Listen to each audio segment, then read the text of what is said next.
La paz de Dios, amados hermanos, les saludamos una vez más en el nombre que es sobre todo nombre, en el nombre de nuestro Señor Jesucristo, y deseamos con todo nuestro corazón que el Dios de toda gracia y bendición sea con ustedes y con los suyos, ahora y hasta que el Señor venga por nosotros, porque después que el Señor venga por nosotros, estaremos con Él por siempre, por la eternidad.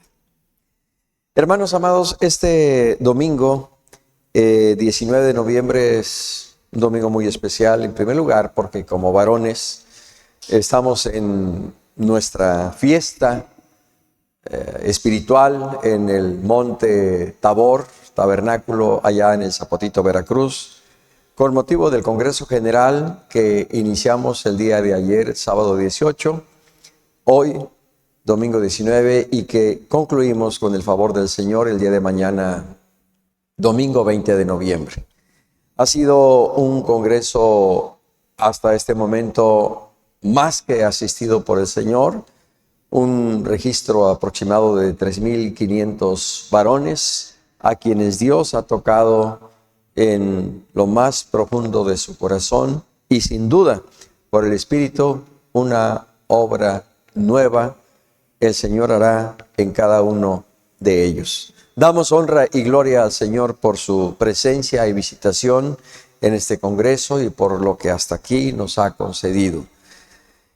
Es también un domingo especial porque nuestro tema de escuela dominical lo consideraremos bajo el mismo formato que en ocasiones similares hemos seguido, es decir, un tema grabado, pero no por ello pierde su esencia, su importancia, y más aún considerando el asunto principal que nos ocupará en esta mañana. Así que, sin más, después de saludarles, hermanos, hermanas en el Señor nuestro Jesucristo, deseamos con todo nuestro corazón que el Señor sea propicio por su Santo Espíritu en este tema. Vamos a hacer una oración, pedirle al Santo Espíritu que nos recuerde todas las cosas, que nos instruya, que nos enseñe y que nos guíe a toda la verdad, para que en todo su nombre sea glorificado en nuestras vidas. Padre,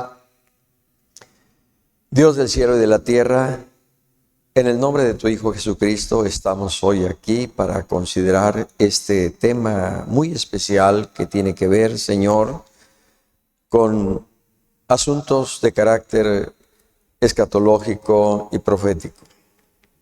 Te pedimos tu gracia, tu asistencia, tu bendición, y que tu espíritu de sabiduría, espíritu de poder, de conocimiento, de ciencia, de inteligencia, nos asista, nos ayude, nos recuerde todas las cosas, nos instruya, nos enseñe y nos guíe a toda la verdad. Que el tema que hoy consideraremos sea en tu temor, sea en tu consejo y dirección, y sobre todo para gloria tuya y bendición de nuestras almas. Señor, gracias por lo que tú haces con cada uno de nosotros. Amén. Amén.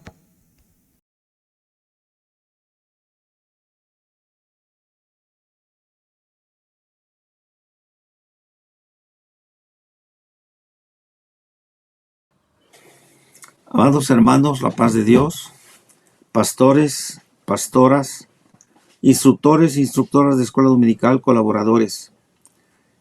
Este es un día muy especial y casi me atrevo a señalarlo como un día histórico.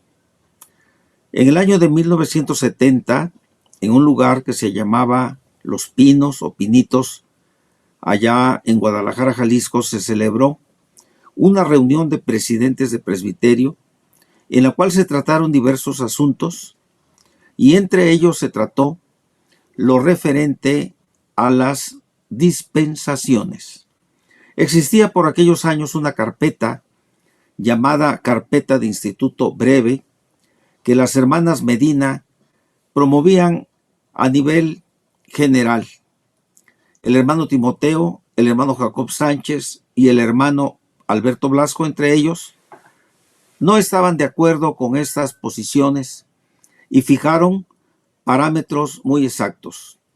Se discutió en una forma maravillosa, cristiana, y se llegó a la conclusión de que las dispensaciones son un recurso didáctico útil para comprender algunas cuestiones que bíblicamente están claras.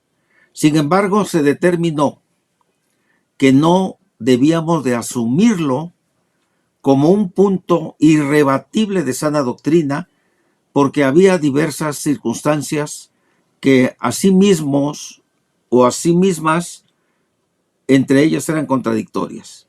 La determinación fue en el año de 1970, en el mes de agosto, que esa carpeta dejaba de ser instrumento de enseñanza en la Iglesia Cristiana Interdenominacional. Por la razón de la época, no había internet, no había los recursos que ahora tenemos en comunicación, pues esta resolución no llegó a la base que es la Iglesia. Para equilibrar esta posición, que repito, es un recurso muy adecuado, muy útil, para equilibrar esta posición, en esta ocasión vamos a tener, en esta preparación de escuela dominical, en una forma todavía introductoria, no solo ver las dispensaciones, sino ver también la doctrina de los pactos, que establece precisamente un equilibrio en la posición cristiana y sobre todo bíblica. Ruego a ustedes que esto lo asuman con toda conciencia en Cristo, con todo discernimiento en el Espíritu, y que al final, pues, lógicamente, como siempre, dispuestos para contestar, responder inquietudes o preguntas. Vamos a orar. ¿Vale? La iglesia en el año de 1932, la Iglesia Cristiana Interdenominacional, era una iglesia, por así decir, naciente, pero había ya personas de una capacidad intelectual más allá de lo normal, inclusive más allá en preparación académica que el hermano Josué Mejía, nuestro fundador.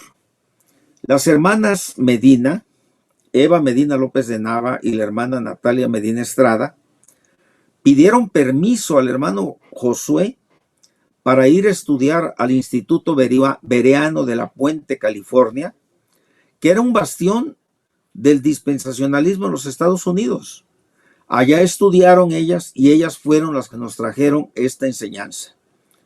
Repito, en el año de 1970, porque los hermanos Timoteo, Blasco y Jacob Sánchez no estaban de acuerdo en algunos puntos como los que hoy se han puesto, pues convocaron por medio del hermano Felipe, o el hermano Felipe convocó ante la inconformidad de los hermanos a una reunión allá en Los Pinos, en Guadalajara, 1970, agosto.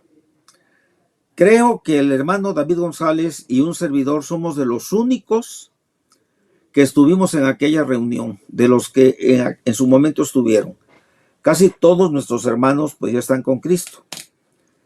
En aquel tiempo se determinó que no debíamos de usar así como pilar de doctrina el dispensacionalismo, y es más, se determinó descontinuar la famosa carpeta que muchos tienen todavía hasta la fecha.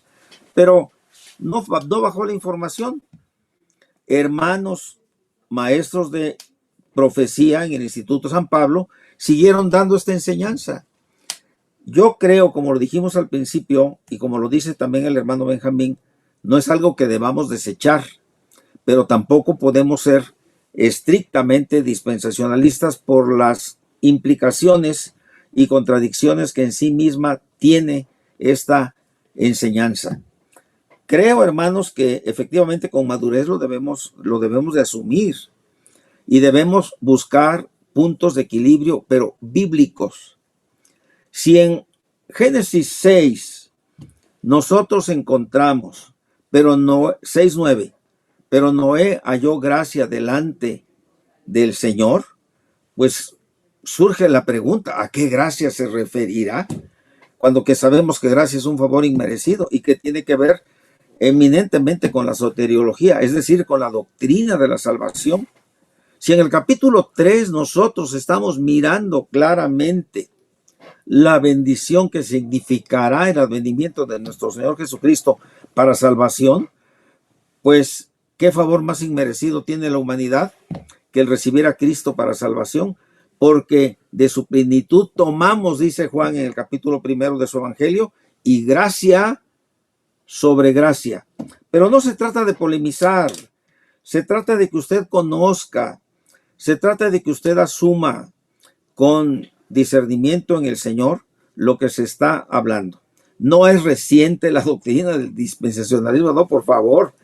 Esto tiene bastante tiempo. Que en el siglo XX se popularizó en extremo, bueno, pues así nos llegó a nosotros en el año de 1934, cuando ya las hermanas vinieron de allá del Instituto Bereano de La Puente, California. Hermanos, el tema que consideraremos este domingo 19 de noviembre del año de gracia 2023, la doctrina de las dispensaciones. Doctrina de las dispensaciones, y el pasaje bíblico base de nuestro tema lo encontramos en el capítulo 1 de la epístola a los Hebreos, versículos 1 al 12.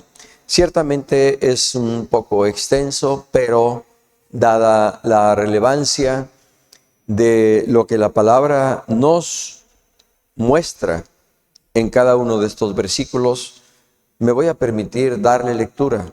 Y si usted tiene a la mano su Biblia, siga conmigo, por favor, esta lectura. Hebreos 1, del 1 al 12. Así dice la palabra de Dios.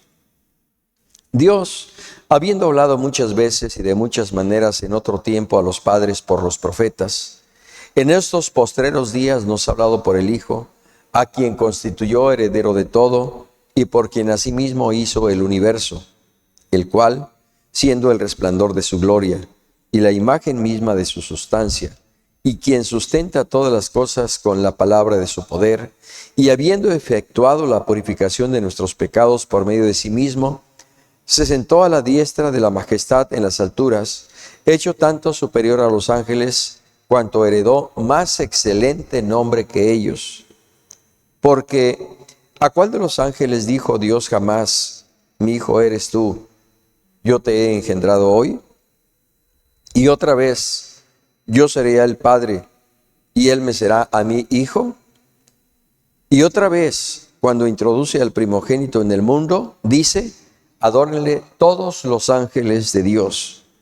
Ciertamente de los ángeles dice, el que hace a sus ángeles espíritus y a sus ministros llama de fuego. Mas del Hijo dice, tu trono, oh Dios, por el siglo del siglo. Cetro de equidad es el cetro de tu reino.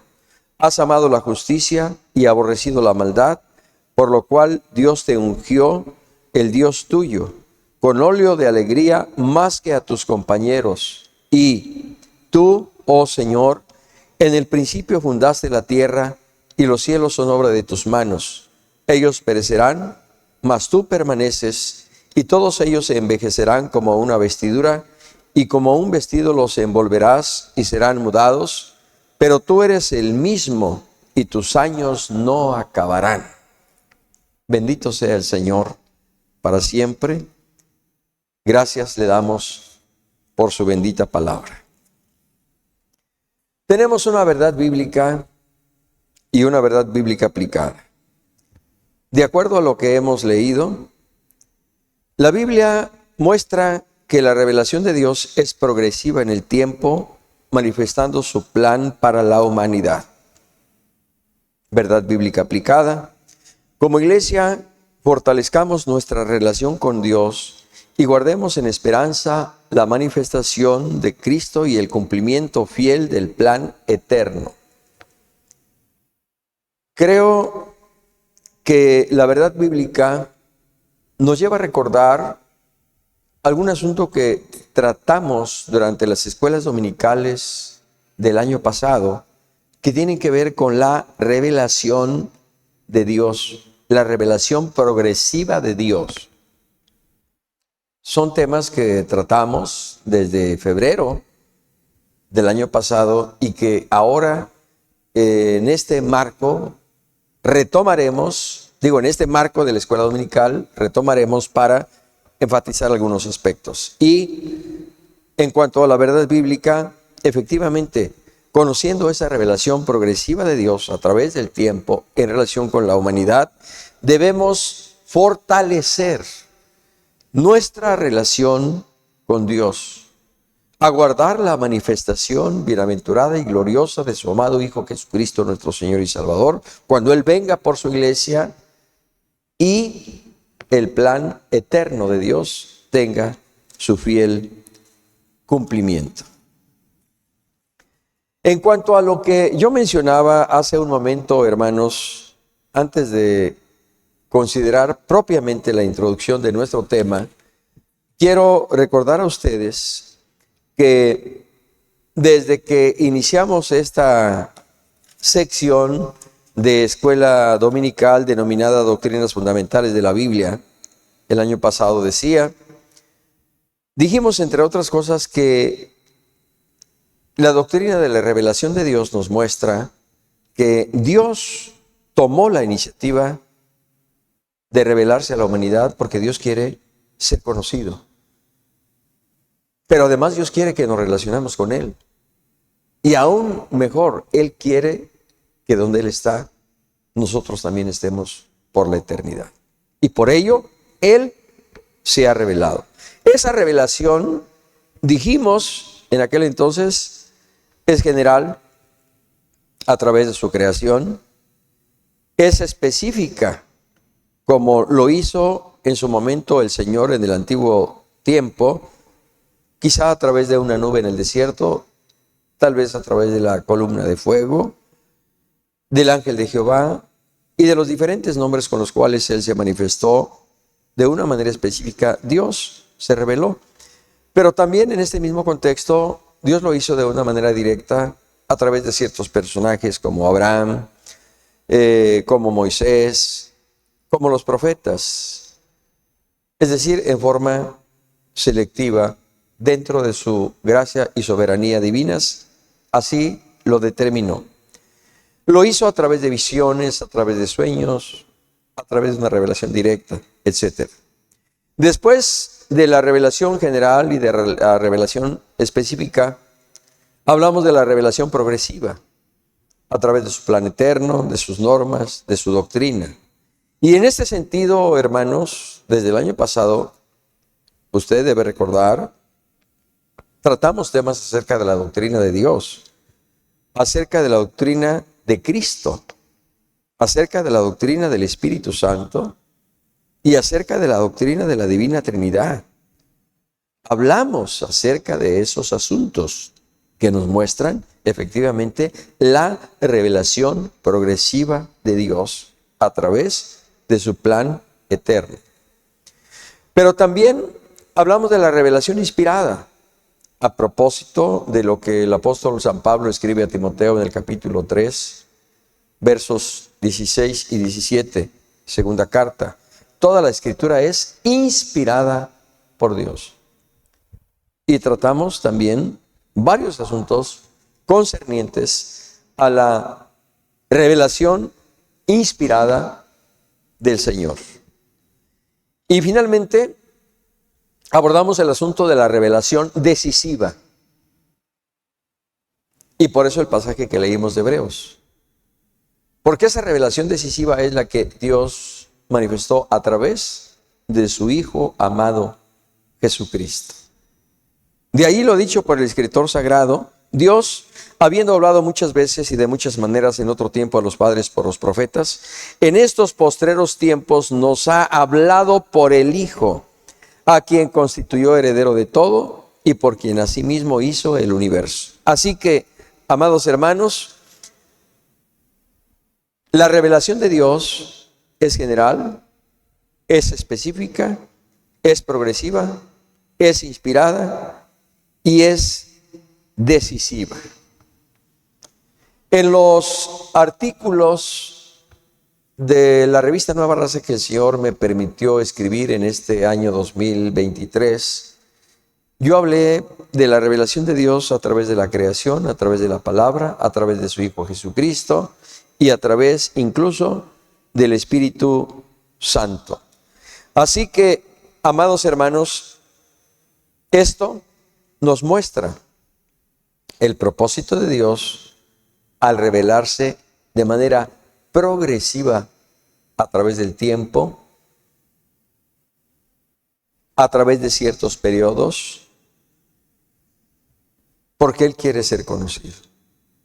Él quiere que nos relacionemos con Él, que le adoremos, que le sirvamos, porque Él quiere que vivamos eternamente en su presencia. Hoy, 19 de noviembre de este año de gracia 2023, conoceremos la forma en que Dios se revela precisamente a la humanidad en diferentes periodos de tiempo llamados dispensaciones.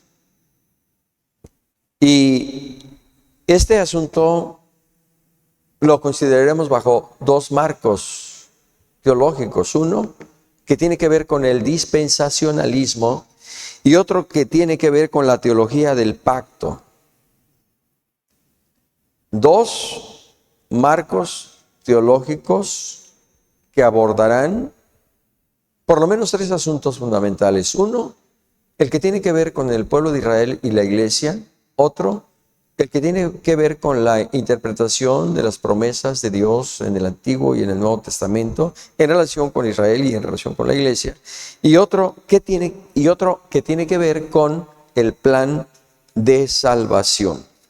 Por eso, en la introducción que nos marca nuestro tema, se habla de la doctrina de las dispensaciones. Se habla de la teología del pacto. Este último asunto lo veremos, si el Señor nos permite, el domingo 10 de diciembre. Dicho de otra forma, estos dos son marcos teológicos sobre la doctrina de la revelación progresiva de Dios. Hoy veremos el marco teológico de la doctrina de las dispensaciones y con la ayuda de Dios, el 10 de diciembre veremos el marco teológico de la teología del pacto. Y lo que pretendemos con estos dos marcos teológicos es ver qué opinan los dispensacionalistas en relación con Israel y la iglesia y el marco interpretativo del Antiguo y del Nuevo Testamento y en cuanto al plan de salvación a través de los siglos. Estos tres asuntos fundamentales los consideraremos en esta mañana, pero de acuerdo al marco dispensacionalista y el 10 de diciembre estos mismos asuntos, pero en el marco de la teología del pacto, para que nos quede claro cuál es la postura, el pensamiento, la tesis de uno y de otro. El dispensacionalismo surge en el siglo XIX en Inglaterra y después cobra un auge muy especial en los Estados Unidos de Norteamérica, principalmente por dos teólogos, Scofield y Schaeffer. Creo que Scofield nos resulta, digamos, un tanto familiar su nombre porque hay una Biblia de estudio comentada precisamente por Scofield, en donde se enfatiza el asunto de las dispensaciones. Y todo el plan eterno lo, digamos, presenta y desarrolla a través justamente de 7 dispensaciones que son a las que haremos referencia en este primer punto. Punto número 1 de nuestro tema: principales argumentos del dispensacionalismo. De manera muy directa, ellos sostienen que este marco teológico ayuda a explicar la relación de Dios con la humanidad y particularmente con su pueblo a lo largo del tiempo, a través de ciertos periodos llamados dispensaciones. En segundo lugar, dicen que la forma en que ellos presentan su marco teológico ofrece un contexto que nos permite entender mejor el cumplimiento del plan divino a través de cada una de las dispensaciones y cómo se relaciona con la venida del Mesías y establecimiento del reino de Dios. De una o de otra manera, creo que muchos de nosotros conocemos precisamente o hemos escuchado hablar de esas 7 dispensaciones: la inocencia, conciencia, gobierno humano, la promesa, la ley, la gracia y el milenio. El dispensacionalismo, repito, presenta todo el desarrollo de la revelación progresiva de Dios a través de estos 7 periodos, y en cada uno de ellos muestra cómo es que Dios se ha revelado al hombre, a la humanidad, y con qué propósito, y cómo en cada uno de estos periodos el hombre ha fallado. Y de ahí que se da paso a una nueva dispensación, a un nuevo periodo, a una nueva oportunidad del hombre para relacionarse y amistarse con Dios. Simplemente para enfatizar este marco teológico del dispensacionalismo, por lo que se refiere a cada uno de estos 7 periodos. La inocencia. Desde la creación del hombre hasta su expulsión del paraíso. Dispensación de la conciencia, desde la expulsión del paraíso hasta el diluvio. Del gobierno humano, desde el diluvio hasta la confusión de lenguas y dispersión. De la promesa, desde el llamamiento de Abraham hasta que Israel desciende de Egipto. La ley, desde Moisés en el monte Sinaí hasta el monte Calvario. La gracia, desde el monte Calvario hasta el recogimiento de la iglesia. Y el milenio, 1000 años de reinado de Cristo sobre la tierra. En cada una de estas dispensaciones, cuando se han estudiado considerando 5 puntos comunes a todas ellas. 1, su tiempo de duración. 2, el estado del hombre. 3, la responsabilidad del hombre en cada una de estas dispensaciones. 4, el fracaso del hombre. Y 5, el juicio de Dios sobre el hombre. ¿Qué nos muestra cada una de estas dispensaciones? Desde la inocencia hasta la dispensación de la gracia, que el hombre ha fallado, ha fracasado, no ha respondido, llamémoslo así, a lo que Dios espera de nosotros. Y si esto ha sido así en cada uno de estos periodos dispensacionales, entonces, hermanos, ¿qué nos corresponde ahora? Ser fieles. ¿Qué debemos hacer? Guardarnos en Dios y no fallarle. En la dispensación de la inocencia el hombre falló. En la dispensación de la conciencia, lo mismo, y así en el gobierno humano, en la promesa, en la ley. Y ahora estamos en la dispensación de la gracia. En esta gráfica que presentamos a ustedes, se muestran precisamente estas dispensaciones. Incluso la base bíblica de cada una de ellas, desde la inocencia hasta la actual dispensación, como ellos le llaman, la gracia, y concluye precisamente con el milenio para dar paso al estado eterno, y con lo cual, digamos, se cierra el ciclo del plan eterno de Dios para su creación o para la humanidad. En esta gráfica vemos no solo el nombre de la dispensación, sino los personajes principales en cada una de ellas y el juicio de Dios con el cual termina cada dispensación.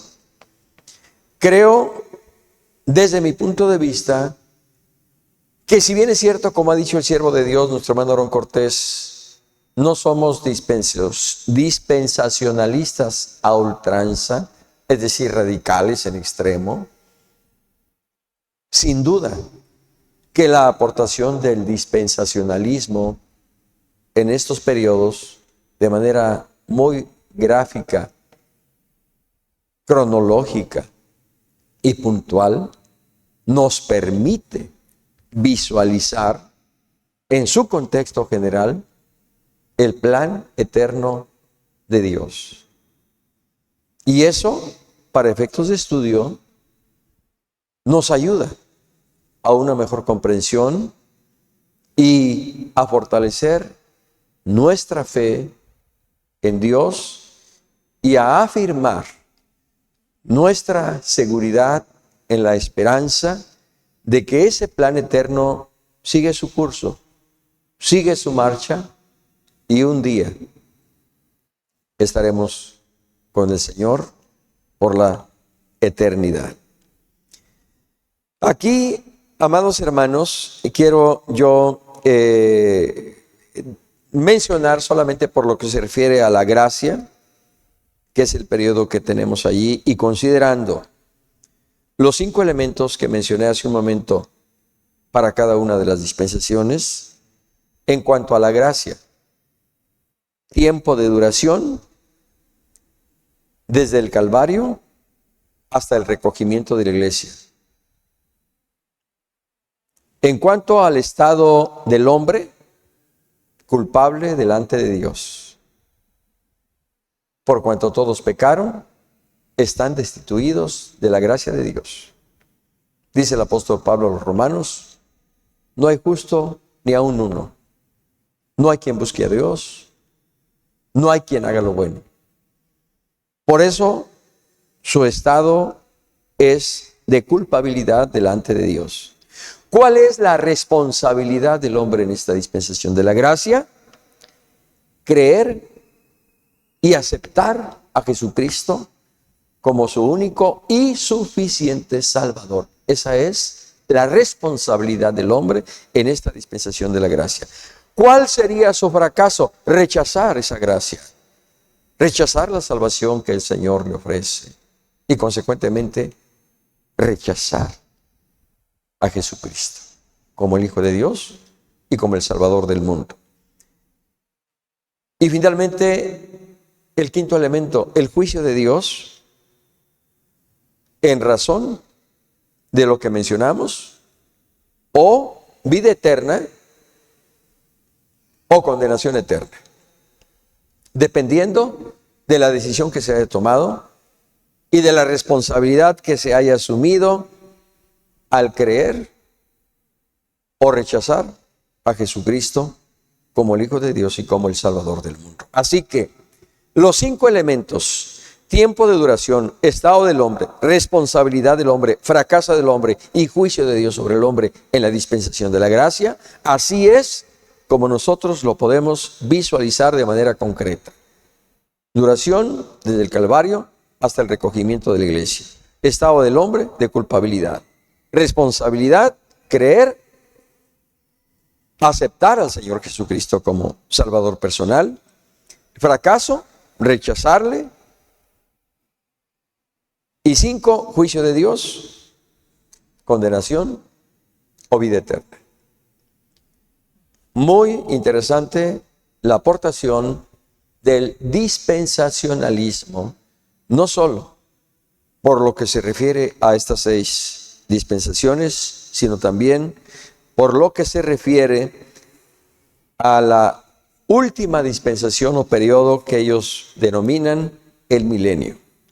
Y antes de pasar al punto 2 de nuestro tema de escuela dominical, yo solamente quiero mostrarles este cuaderno que quizá ustedes lo vean un poco amarillento. Tiene más de 40 años que lo compré y lo conservo, y ha sido de mucha ayuda precisamente en el estudio y la comprensión de cada una de las dispensaciones. Por ejemplo, aquí en esta gráfica viene todo lo concerniente a la primera dispensación, después segunda dispensación, y así sucesivamente.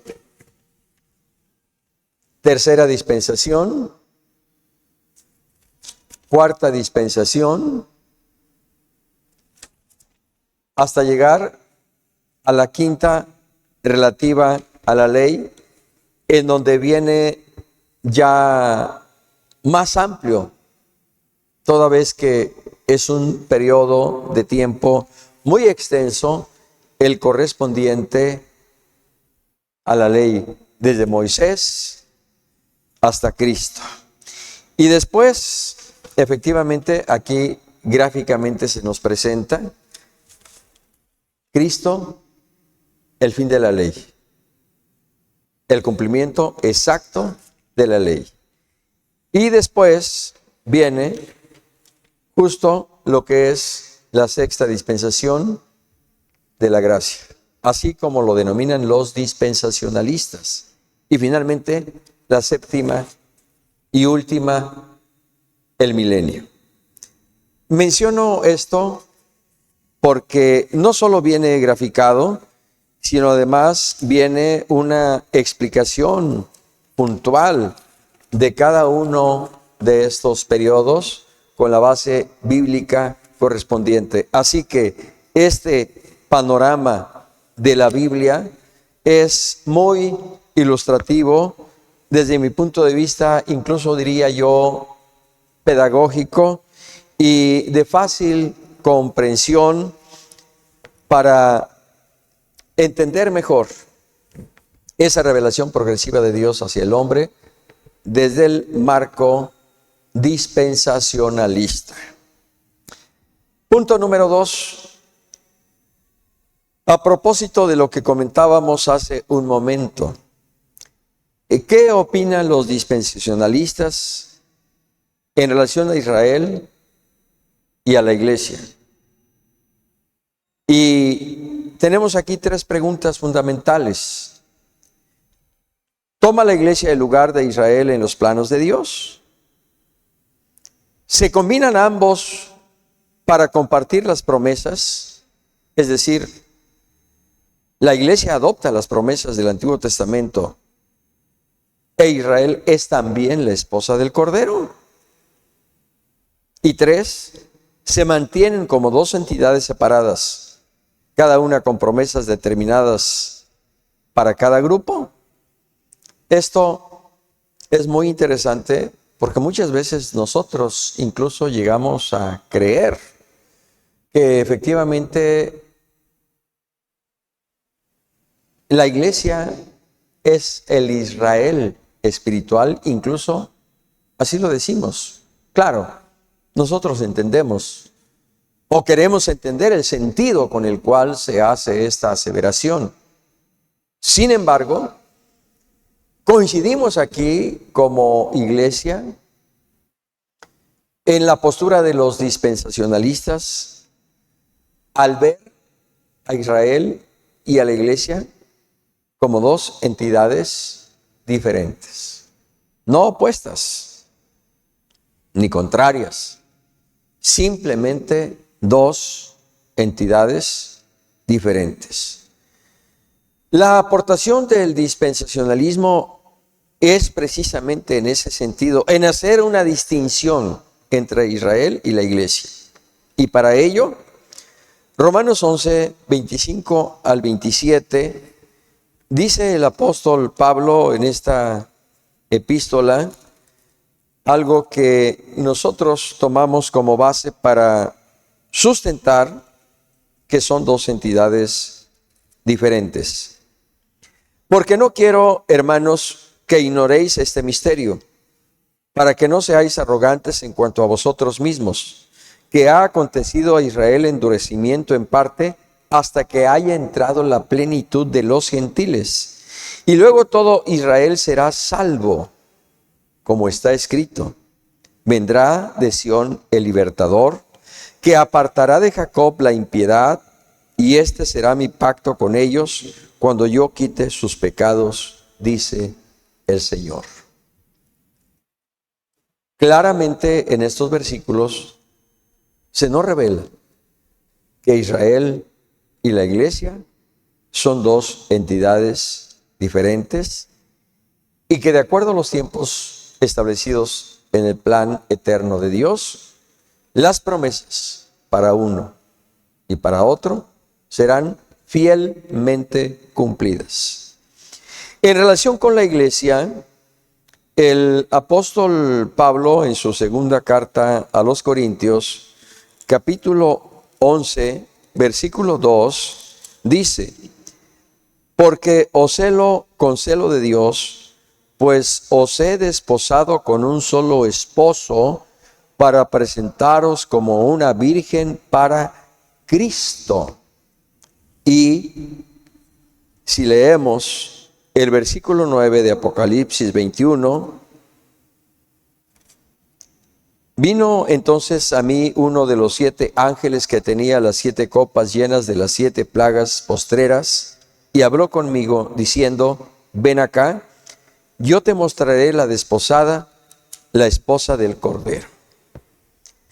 Tanto Romanos 11, 25 al 27, como primera a los Corintios, segunda a los Corintios 11, 2 y Apocalipsis 21, 9, nos muestran claramente que son dos entidades diferentes, y de ahí que hagamos nuestra la postura del dispensacionalismo en este sentido, por cuanto que coincidimos a la luz de la Escritura en este marco teológico, por lo que ve a Israel y a la iglesia.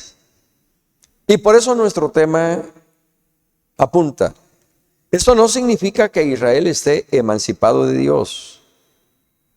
Jesucristo es la esperanza de redención, tanto para Israel como para la iglesia. Por eso el apóstol Pablo en Efesios 2, 14 al 16, escribe: porque Él es nuestra paz, que de ambos pueblos hizo uno, derribando la pared intermedia de separación, aboliendo en su carne las enemistades, la ley de los mandamientos expresados en ordenanza, para crear en sí mismo de los dos un solo y nuevo hombre, haciendo la paz. Dice el mismo apóstol Pablo que en un sentido espiritual y por la fe, ya no hay esclavo ni libre, ya no hay varón ni mujer, ya no hay judío ni griego, sino que todos somos uno en Cristo. En un sentido espiritual, ¿por qué? Porque Cristo es la esperanza y la puerta de la salvación para unos y para otros.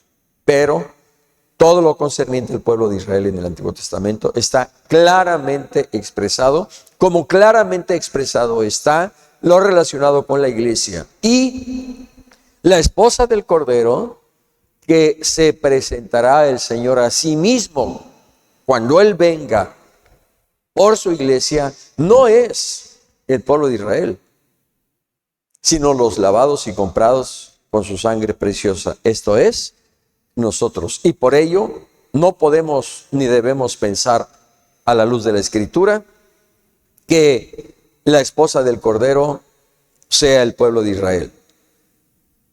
La novia ahora, esposa después, del Cordero de Dios, de Cristo Jesús, es la iglesia que Él ganó a precio de sangre. Bendito sea el Señor para siempre. Punto número 3. Postura interpretativa del dispensacionalismo respecto a los últimos tiempos. Aquí también, hermanos amados, es muy importante apuntar que hay algunas posturas teológicas que hablan de que la gracia continuará hasta el fin del mundo y habrá una nueva dispensación en los últimos tiempos. La aportación del dispensacionalismo a la escatología ha hecho de este marco teológico una fuente muy recurrida. ¿Por qué?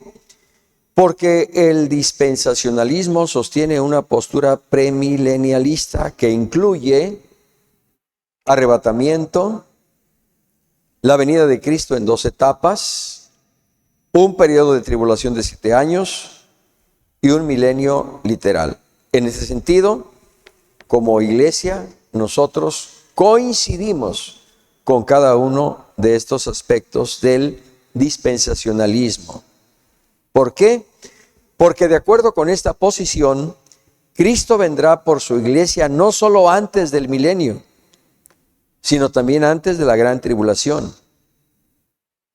Cristo regresará al cielo con los creyentes resucitados y vivos que han sido arrebatados de la tierra con cuerpos transformados y glorificados. Según el mismo apóstol Pablo lo señala en su primera carta a los Tesalonicenses 4, 16 y 17. Cuando esto ocurra, habrá una tribulación sobre la tierra durante un periodo de 7 años, tiempo en el cual tendrán lugar los juicios de Dios, juicios apocalípticos, sellos, trompetas y copas. Y al final de la tribulación, Cristo volverá con sus santos para reinar sobre la tierra durante 1000 años. Tras este periodo literal de 1000 años habrá una rebelión que llevará a la derrota final de Satanás y de sus fuerzas. Y entonces vendrá la resurrección de los incrédulos o segunda resurrección, el juicio final y el comienzo de la eternidad. Y en estos aportes del dispensacionalismo, nosotros, como Iglesia Cristiana Interdenominacional, coincidimos puntualmente en lo que he señalado. Por otro lado, hermanos, cuando nosotros decimos que la iglesia en la segunda parte de la venida del Señor Jesús, cuando Él venga y pose sus pies sobre la tierra y se establezca el reino mesiánico o milenial, la iglesia, juntamente con los apóstoles, gobernarán sobre la tierra. Por supuesto, juntamente con Cristo. Y esto es maravilloso. Por eso dice la Escritura que Él nos hizo reyes y sacerdotes, porque reinaremos con Cristo 1000 años. Si nosotros somos los que gobernaremos, ¿quiénes serán los gobernados? Los gobernados es precisamente el pueblo de Israel, que se convertirá al Señor en un solo día, cuando Cristo descienda y ponga sus pies sobre el monte de los olivos, y el pueblo de Israel le vea y le pregunte: ¿qué heridas son esas en tus manos? Fui herido en la casa de mis amigos, en la casa de mis hermanos. Y entonces reconocerán que aquel a quien crucificaron es el Mesías, el Cristo, el ungido de Dios, Rey de reyes y Señor de señores. Y entonces se convertirán a Él.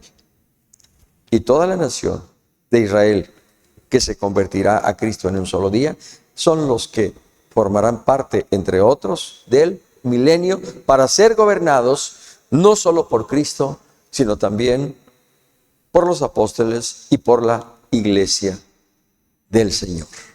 Bendito sea nuestro Dios para siempre. Por otro lado, hermanos, en cuanto a la sección para redarguir, algunos enfoques del dispensacionalismo acotan la gracia solamente a la dispensación presente, así como señalamos que coincidimos con el dispensacionalismo en sostener que Israel y la Iglesia de Cristo son dos entidades diferentes. Así como afirmamos que coincidimos con el dispensacionalismo respecto a los sucesos que tendrán lugar a partir del recogimiento de la Iglesia y hasta antes del milenio, así también afirmamos que no coincidimos con el dispensacionalismo, por cuanto que éste acota la gracia salvadora del Señor solamente a esta dispensación. Dicho de otra manera, el dispensacionalismo afirma que una vez que la iglesia sea recogida, ya no habrá salvación en la tribulación y mucho menos en el milenio. Nosotros creemos que la gracia divina no se limita solo a este periodo denominado dispensación de la gracia. ¿Quiénes somos nosotros para limitar la gracia de Dios a un solo periodo? Y digo esto porque desde Génesis hasta Apocalipsis, en cada uno de los periodos de los cuales habla el dispensacionalismo, vemos manifiestamente la gracia de Dios. Génesis 6:8, por ejemplo, dice: pero Noé halló gracia ante los ojos de Jehová. ¿Y a cuántos años estamos de distancia de lo que ahora nosotros conocemos como dispensación de la gracia? Miles de años. Pero Noé halló gracia ante los ojos de Jehová. Por otro lado, a través del profeta Oseas, capítulo 14, versículo 4, dice el Señor: yo sanaré su rebelión, os amaré de pura gracia. Nuevamente, vemos de una manera expresa la revelación de la gracia de Dios por las palabras dichas por el mismo Dios de gracia y de salvación. Efesios 2:8: por gracia sois salvos por medio de la fe, y esto no de vosotros, pues es don de Dios, no por obras, para que nadie se gloríe.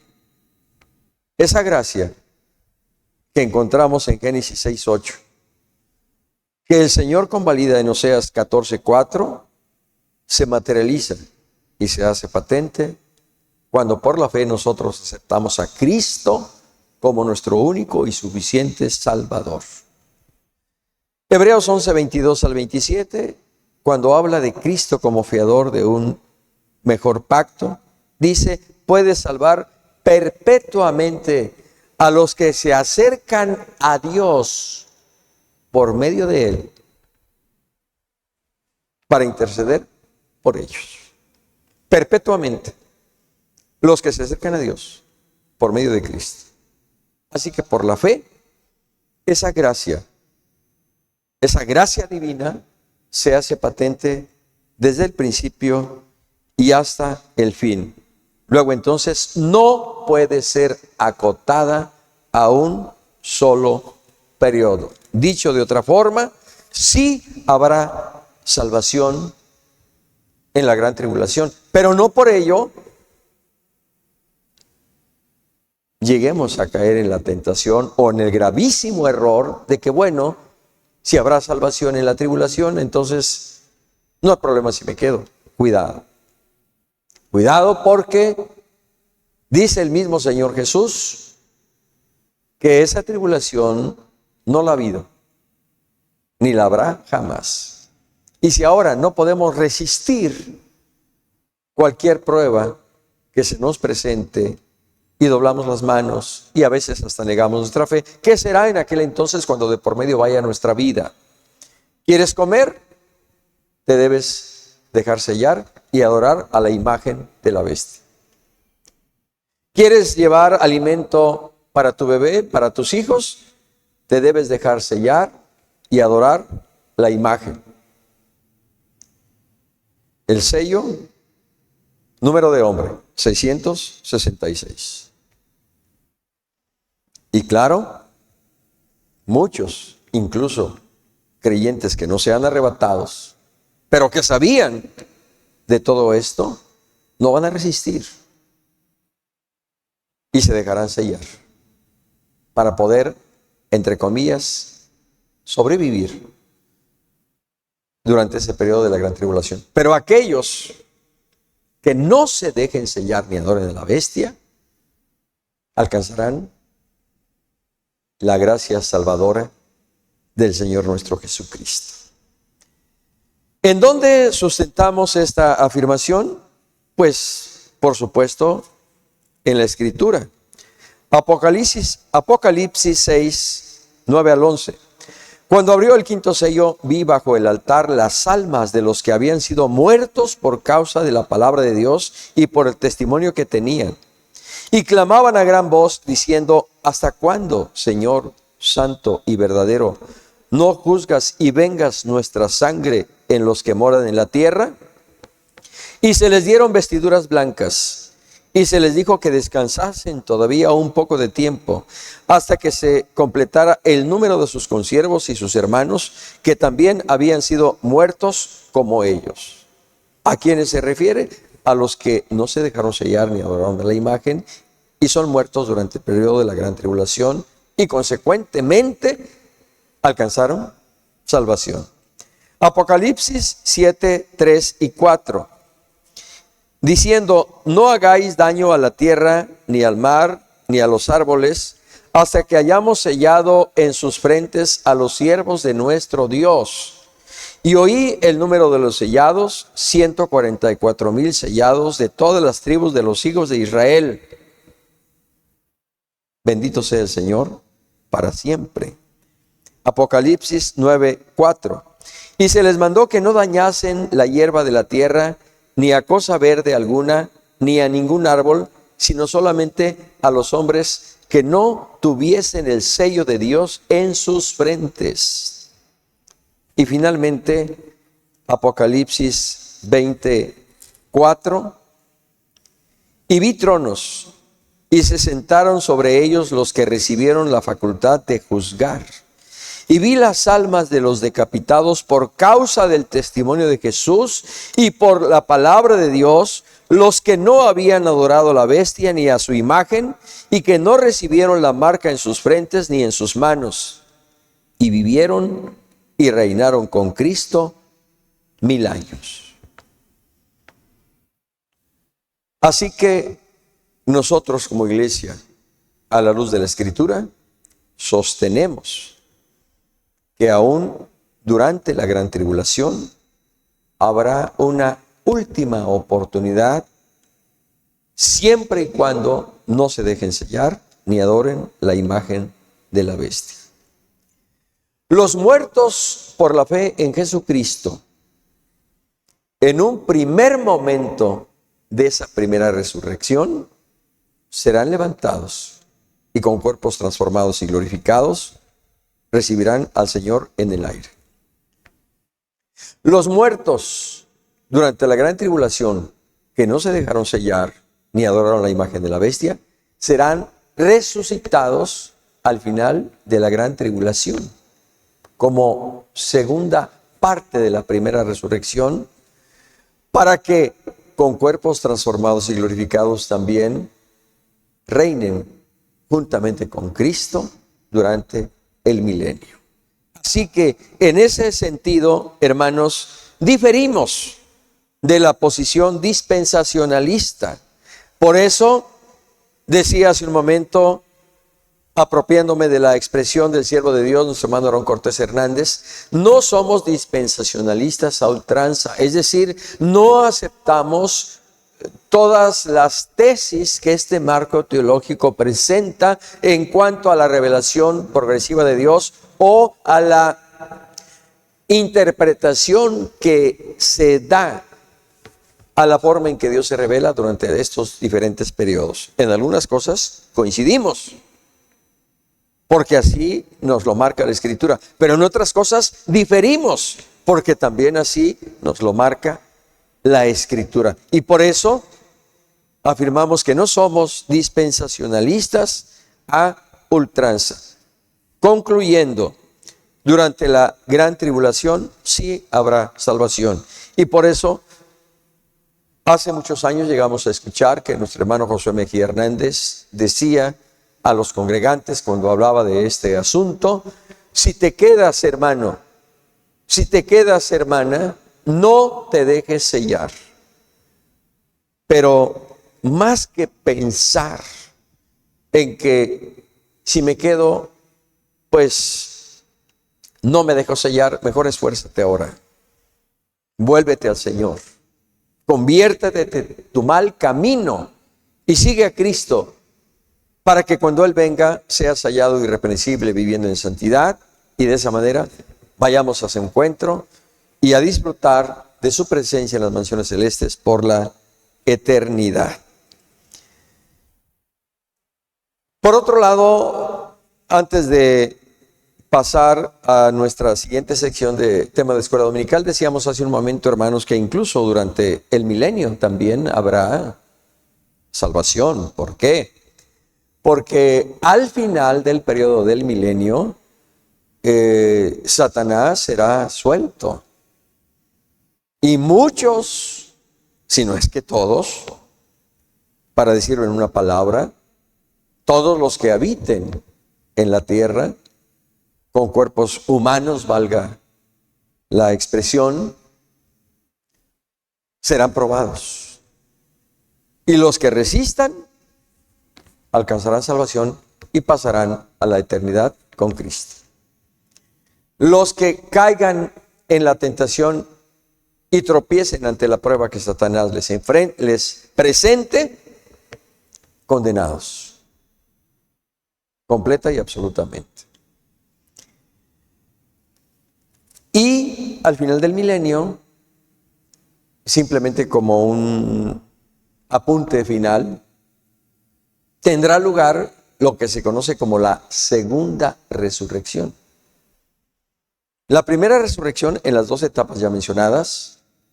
La segunda resurrección tendrá lugar al final del milenio para los incrédulos, para los que resistieron y rechazaron la salvación y a Cristo mismo.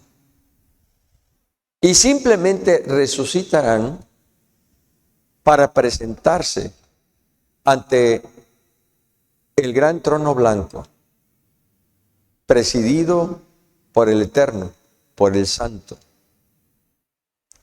y recibir de Dios el justo juicio a sus obras, y escuchar la sentencia al lago de fuego, azufre que arde día y noche.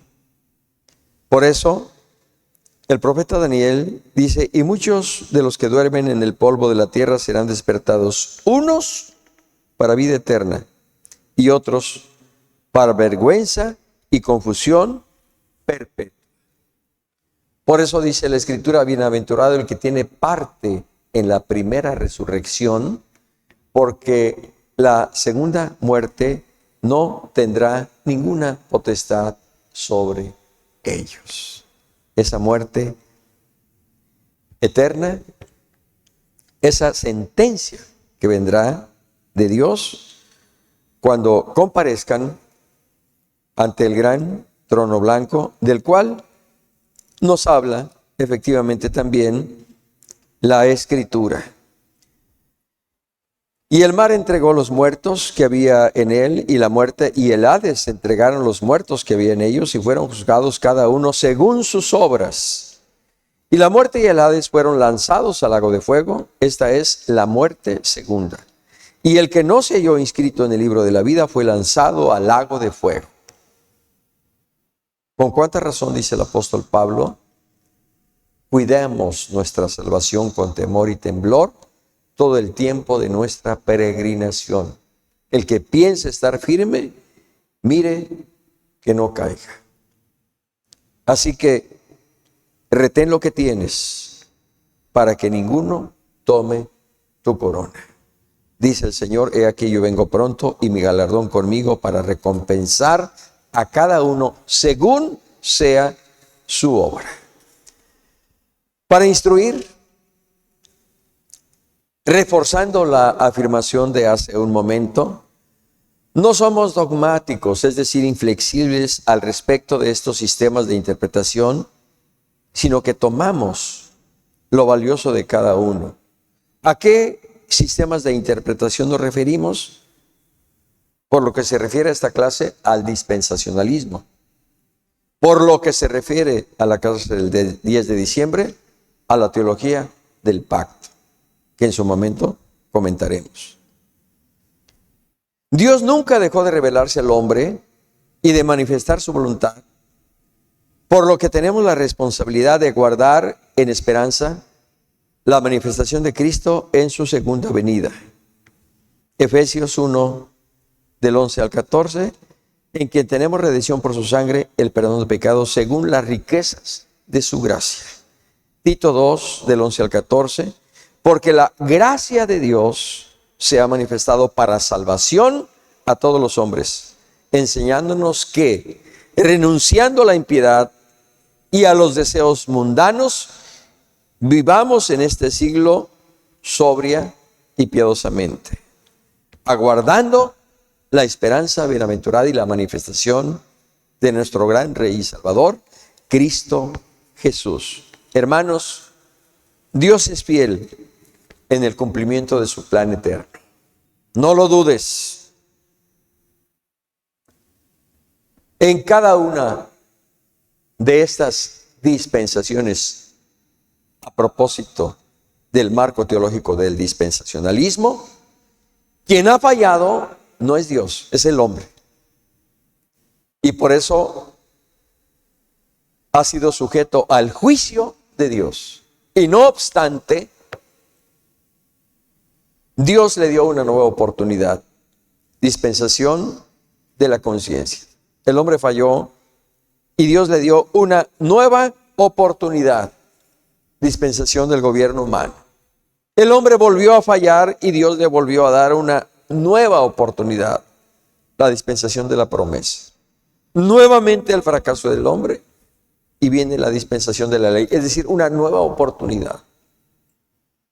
¿Cuál es el estado de culpabilidad del hombre? De culpabilidad. Dispensación de la gracia. Una nueva oportunidad que Dios en Cristo nos ofrece para que alcancemos salvación y vida eterna. Hagamos nuestra esta nueva oportunidad que Dios nos da y seamos fieles a Él. El hombre ha fallado, pero Dios no es hombre para que mienta, ni hijo de hombre para que se arrepienta. Él es fiel y el cumplimiento de su plan eterno, de acuerdo a los tiempos establecidos y marcados por el Señor, se cumplirá puntual y fielmente. Confía en el Señor.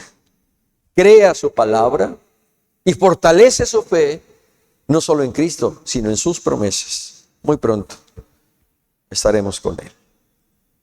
Conclusión. Dios es eterno, soberano y poderoso. Su gracia salvadora es desde el principio y hasta el fin. Demos gracias a Dios por su bondad y misericordia a través de los diferentes periodos de la historia de la humanidad, de Israel y de su iglesia. Dios cumplirá puntualmente su plan eterno, no solo respecto a Israel en el reino milenial, o más propiamente dicho, en el reino mesiánico, sino que Dios también cumplirá puntualmente su plan eterno respecto a su iglesia. Hermano, hermana, Cristo viene. Cristo viene por su iglesia. Y juntamente con su iglesia, Cristo reinará. La iglesia reinará y gobernará con Cristo. Por tanto, seamos fieles. Seamos fieles. Cristo viene otra vez. Oremos y démosle gracias al Señor, porque en su infinita bondad, en esa revelación progresiva,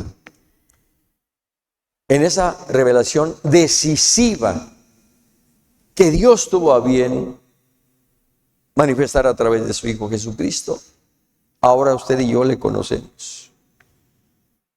Ahora usted y yo sabemos lo que desde el principio o desde la eternidad hubo en la mente y en el corazón de Dios respecto a su vida, respecto a mi vida y respecto a la vida de la humanidad. Ahora usted y yo sabemos por la revelación inspirada de la palabra lo que vendrá el día de mañana o pasado mañana. Lo veamos o no, vivamos o no, se cumplirá. Entre tanto ese día llega, volvámonos al Señor. Volvámonos a su palabra. Mejorad vuestros caminos, mejorad vuestras obras. Y sigamos a Cristo. Él viene pronto. Padre, Dios del cielo y de la tierra, te damos muchas gracias con todo nuestro corazón, porque tu gracia divina no se limita a un solo periodo llamado dispensación de la gracia. Tu gracia es desde el principio y hasta el fin, porque tú mismo eres la encarnación de la gracia de Dios. Porque la gracia y la verdad, como dice tu siervo el apóstol Juan, vinieron por medio de ti. Y por tanto tu gracia no tiene límite en cuanto a un periodo de tiempo. Por tanto, te damos gracias. Te damos muchas gracias con todo nuestro corazón, Señor. Porque un día esa gracia nos perdonó, nos alcanzó, nos envolvió, nos salvó, nos dio vida nueva. Y por esa gracia nuestros nombres fueron inscritos en el libro de la vida, para que ahora al vivir en tu Espíritu entendamos que debemos permanecer en tu gracia, es decir, en tu comunión, en tu salvación, en tu amor, en tu comunión, en tu santidad, en tu obediencia, en tu temor, en integridad, en tu espíritu, Señor, para que independientemente del día y la hora en que se toque la final trompeta y tú vengas por nosotros, tú vengas por tu iglesia, nosotros estemos preparados, Señor. Ayúdanos a no fallarte. Que esta nueva oportunidad de gracia salvadora que tú haces patente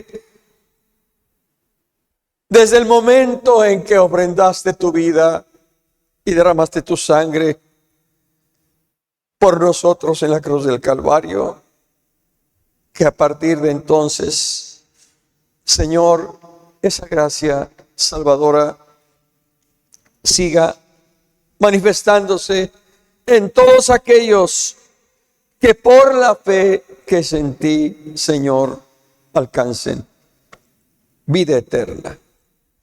Vida eterna. gracias. Muchas gracias te damos, Señor, por esta reflexión que nos has permitido a través de este periodo de tiempo. Guárdanos y ayúdanos. Bendice a tu iglesia. Bendice al presbiterio. Bendice y guarda en santidad a todos los redimidos y lavados con tu sangre preciosa, Señor. Muy pronto estaremos contigo. Muy pronto, Señor, pasaremos lista de presentes en las mansiones celestes, porque nuestros nombres están inscritos en el libro de la vida.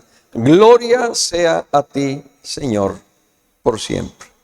Entre tanto ese día, entre tanto ese momento glorioso tenga lugar, hoy te decimos como el salmista: Jehová es mi pastor, nada me faltará.